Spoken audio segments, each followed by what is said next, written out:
So now we are going to start with the preparation of alkanes. So first I have a list for you that mainly which compounds are actually used to prepare alkanes. So we can prepare paraffins, or paraffins actually, that is the compounds with low affinity from all these compounds. That is from alkyl halide by methods Wurtz reaction, Grignard reagent, reduction, Quarry house reaction. And we can prepare it from carboxylic acid by means of decarboxylation, Cole's electrolytic reduction. We can also prepare it from unsaturated compound, that is by hydrogenation of unsaturated compounds, which is like if it occurs in presence of nickel at high temperature, it is called as Sabatier-Sedana reduction. And even we can this thing get from by the reduction of alcohol or an aldehyde. So now we are going to start with the different methods. So the first method what I am taking up is very important because you may encounter question based on this topic, that is from alkyl halide. So the first my concern is that you should know actually what is alkyl halide. Alkyl halide is generally a compound in which there is a carbon chain, varies from one carbon to many carbons, and along with that there is an halogen, which can be fluorine, chlorine, bromine, iodine, anything. So we can actually prepare it by the use of alkyl halide. So now we'll see the method that we can opt actually. So we can prepare it from Wurtz reaction. Now what's Wurtz reaction? It is actually a reaction in which see, we have to take two alkyl halides and we need to react it with sodium, and this reaction actually occur in presence of dry ether, right. So what happens when this Rx, that is means an alkyl halide, a similar type of alkyl halide molecule I have here also, and we are just going to react it with sodium. So how the reaction is going to take place? The reaction is going to take place that this product is going to evolve as this, and R and R will somehow get attached, and this is what is our product, right. So this is the general reaction actually. So now we'll take up any example. Keep in mind that when you are preparing a Wurtz the alkane by Wurtz reaction, you need to take this R and R same. So let's take methyl chloride, say. So this is my methyl chloride. Sodium we know that we have to take. Again this is my methyl chloride. I'll write in another format just to make clear that how their NaX is going to form. So it's like that. It doesn't matter whether you write this way or that way, right? So again we have dry ether. So this is our NaCl, right? So that means we have NaX as NaCl now, and this CH3 and CH3 will get attached to form this R compound. So it is now CH3, CH3, and if we just make a total of the CH3, CH3, what is this? It is obviously C2H6, that is our ethane. So that means you can prepare any the alkane by using this Wurtz reaction. So the special name for this reaction is Wurtz reaction. There is one limitation of this reaction actually. See, by Wurtz reaction you can prepare symmetrical alkanes. Symmetrical alkanes means the alkanes which have even number of carbon atoms. We cannot prepare the alkanes which have odd number of carbon atoms. So just look, let's see that why it has such kind of limitation. So let's take different alkyl halides and just see that where the problem arises. So let's say that I have this Rx, Na, and again I have Rx, but in this my R is somehow different from this. So let me write that this is R dash. So obviously it is going to evolve like this, and this is occurring again in dry ether. So we have NaX. So it may strike your mind that this R and R dash will combine with each other, forming R and R dash, and where does the problem arise? You must be thinking like that, but it's not like that, because you get to see this, definitely you get to see this kind of reaction, but along with this reaction we get to see different types of alkanes actually. See how? So this kind of reaction is clear because we did the same thing here also, right? So what happened? Beside this reaction there occurred two more reactions, that means this Rx also combined with this Rx, means the same kind, forming the RR also, and the same way this R dash X also react among itself, forming R dash also, and every time we are going to get NaX. So what happens? As a result of one reaction, you have got actually three kind of alkanes. This is RR dash, this is RR, and this is this thing R dash, R dash. Right. So that means we are getting different kind of alkanes. You must be thinking that this method is a very efficient method because you were seeking for one alkanes, and after the completion of this Würth reaction you are getting more than one alkane. That means you are getting 2-3 kind of alkanes. So that you must be thinking that this kind of method is a cheap method. Right, means you get to cheap in the sense that it is economical actually, that by like you are looking for one alkane and you are getting more than one alkanes, right. But it's not like that. Actually the problem here is that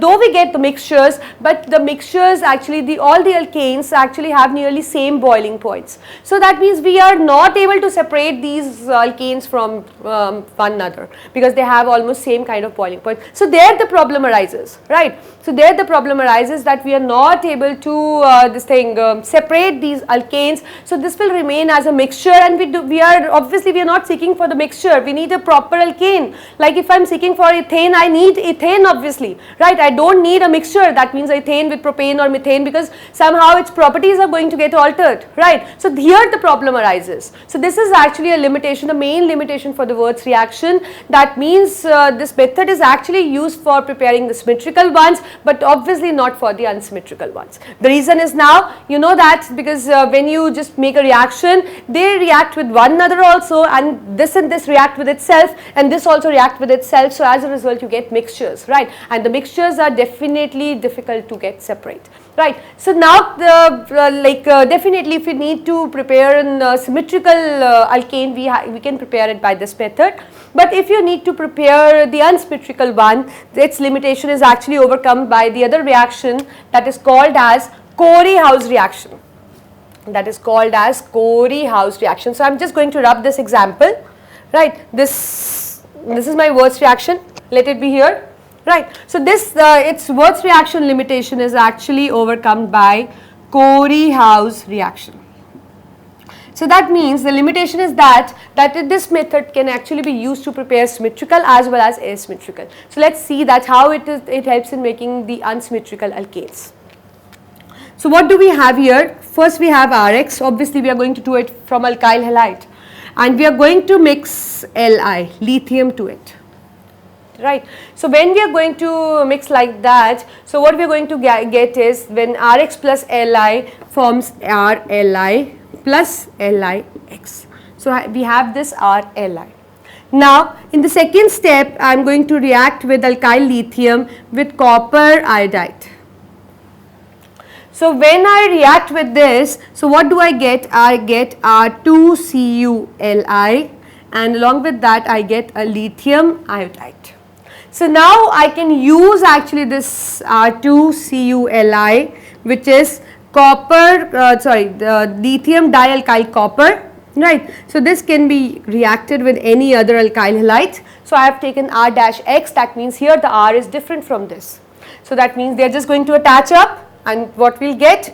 We'll get R dash, obviously one R is going to stay with the Cu, and we'll get LiX. So here is our unsymmetrical alkane, and it's not a mixture. Keep in mind, it is not actually a mixture, it is a pure alkane with the odd number of carbon atoms. So that means its limitation, Würth reaction limitation, can actually be overcome by this Quarry-House. So let's now illustrate it with taking some example. Let's say that this is my CH3, and let's say this is my Cl. Right. So what do you get? Obviously at place of R you are going to get CH. Right, and obviously here also there is CH3, and here is again CH3 whole twice, and here what do we have is again we have is CH3 whole twice, and what I am going to get, let's make this also something, let's make it CH3. So what happened? 2 CH, let's make it odd, we need to overcome the thing limitation. So let's take 1 and 2, or 2 or 3 means the odd and the even combination. So this is 1, so I'll make it 2. So we'll make it C2H5, let's say. So what do you get here? You get here the result is CH3, CH2, CH3, 1 R stays with that, CH3Cu, another goes with that. So that means you get an unsymmetrical, that is the alkane with the odd number of carbon atoms. So that means you can also prepare it with words, but by this you can prepare only symmetrical alkane, and its limitation is actually overcome by the Quarry house, where you can prepare the unsymmetrical as well as the symmetrical one. Next is with the Grignard reagent.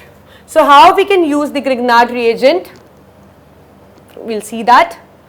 So first of all, our concern is that we should know that what is actually a Grignard reagent. So first we need to prepare that. So again the preparation is from alkyl halide. So what we are doing is, we have taken alkyl halide and we have mixed it with magnesium. What do we get? We get RMgX, which is our Grignard reagent. Now what I am going to do is, I am going to react this Grignard reagent with water. I am writing water separately, otherwise you need to write H2O. So I am writing in HOH, so that to make you familiar that how the reaction is taking place. It occurs obviously in presence of dry ether. So what happened? This actually breaks this way. That means this R gets attached to H, and you know that whenever the alkyl group gets its H back, it becomes an alkane, and it is again MgOH X. So that means by Grignard reagent also you can prepare the alkanes. Next we can do it from alkyl halide by the reduction. So let's see that how by reduction of alkyl halide we can do it. So this is my alkyl halide. I am going to reduce it. Right. So what I'll get, obviously it is clear that alkyl group is going to get an H, and one H will get along with the halogen. So this is RH plus HX. Now the matter is that what are the reducing agent which we are using actually. So it can be nickel, it can be palladium, it can be platinum, it can be zinc copper couple, it can be ZnHCl couple, and likewise you can have many. And you know that particularly for iodides, what we do is, suppose I have an iodide, I have to carry out its reduction. So the reaction will occur in the same manner, but I'll make this reaction happen in presence of red phosphorus. The reason being that this is not Hi, it is somehow I2.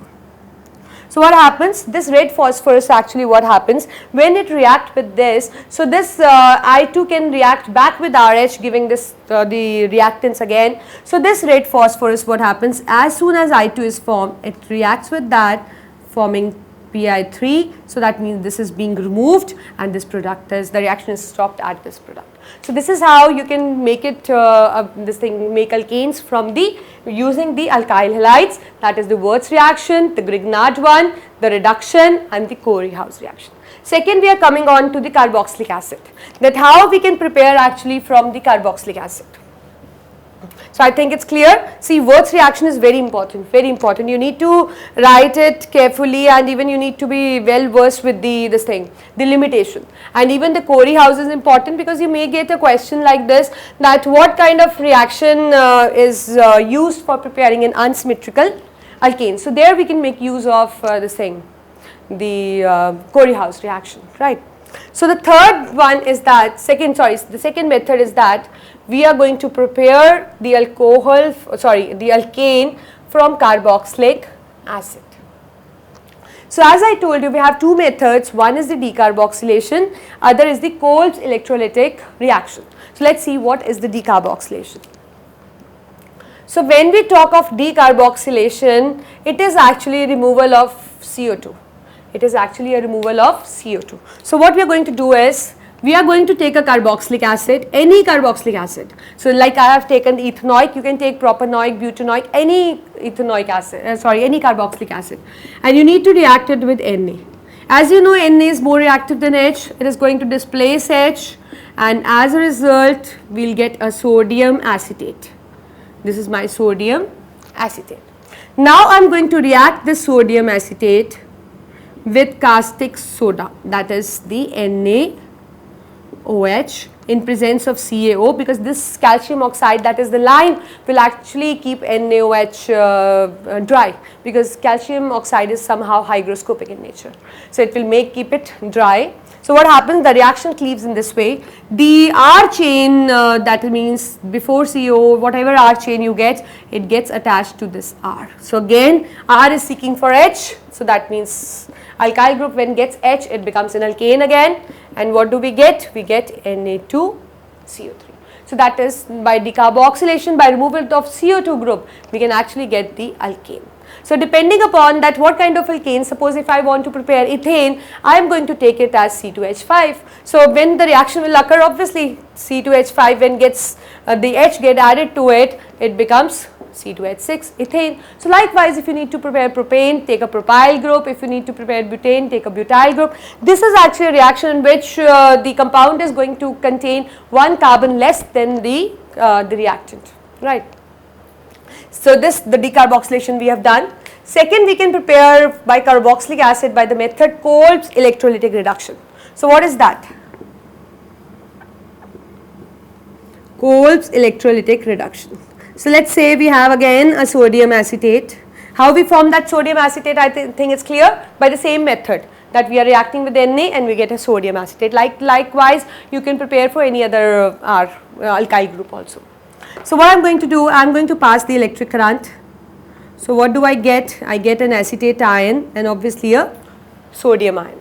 So obviously this will move to positively charged electrode, that is at anode, and this is going to move at cathode, because it is positively charged, so obviously it is going to move at the oppositely charged electrode. So what happens when it reaches anode? The CH3CO negative will lose its electron and will become CH3CO this thing. So we can write, we can just double it, because in order to make a complete formula we need to double it, right. So this is my this, and somehow it rearranged to form CH3 with CO2. And what about this Na positive? This Na positive will gain its electron and will form Na, and this Na has an ability to react with water also, forming NaOH and H2. So this is our actually the alkane member which we were looking for. So that means in this you have seen that we have started with 2 carbon atoms, one for this and one from the functional group, and even you get the compound containing the 2 carbon atoms. But here we started with the 1 and the 2 one, but we got only the 1, that is CH4 if we take an example CH3, and if we take an example for 2 plus 1 3, and then we get the a compound with 2 carbon atoms. So that means by decarboxylation we are going to get 1 carbon less than the reactant, but in Kolb's electrolytic reduction we are going to get the same number of the compound with the same number of the carbon atoms, same as the reactant possess. So this is how that by Kolb's electrolytic reduction you can, that means by making use of carboxylic acid, by decarboxylation or Kolb's electrolytic reduction you can prepare alkanes. So now we are starting with the third method. Third method is actually very important, you have studied in your junior classes as well, and that is a daily routine phenomena actually. So we need to prepare it from this thing, unsaturated compounds. So we are going to prepare it from unsaturated compounds, that means we are going to prepare from alkenes or alkynes. And what is the name for the method? That is the hydrogenation. You may have encountered a term hydrogenation of oils in junior classes as well. Hydrogenation of oil is actually a process in which you add hydrogen to an unsaturated compound, and what as a result you get? You get the conversion of vegetable oil into a vanspati ghee, right. So this is what is the hydrogenation of oil. So let's say, take an example, suppose I have alkene, this is my ethene, I am going to do hydrogenation, that means I am going to add hydrogen. Obviously this will be occurring in presence of catalyst, can be platinum, can be palladium, can be nickel.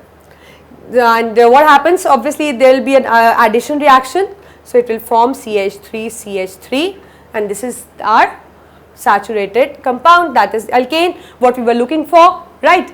So now in this case what you need to remember is that, like if you use the reducing agent platinum and palladium, they can catalyze the reaction at low temperature, but if you use nickel, it needs at least 575 Kelvin temperature to catalyze the reaction, and if the hydrogenation is occurring in presence of nickel, it is somehow called as Sabatier-Sederner reaction. Sabatier-Sederner reaction. Now the last method is that we can prepare the commonly used method, that we can prepare it by using alcohol, reduction of alcohol, reduction of aldehyde, we can prepare actually, and even we can use the reduction of the carboxylic acid as well as ketone. The method remains the same. Suppose I have alcohol, this is my alcohol, I'm going to reduce it, right? So I'm going to add hydrogen, obviously reduction, and we are going to reduce it in the presence of this thing, a catalyst. So let's say it is nickel, because nickel, platinum and palladium, they are all reducing agents. Sorry, the help in the reduction actually. So what happened? It gets attached to this, suppose it is H2, so one H gets attached to this and the other is involved in the water molecule. So same how you can carry it for the aldehyde, suppose this is my aldehyde, I am going to do its reduction. So obviously it is going to form R CH3, because this is H is going to attach here, and what you are going to get? You are going to get H2O. So likewise, likewise you need to do it for reduction of means the preparation of alkanes by different methods, by using the different compounds. So here we finish the preparation for our paraffins, that is our alkanes. Now we are going to focus on the physical properties, that what actually the properties the members of the homologous series of alkanes possess.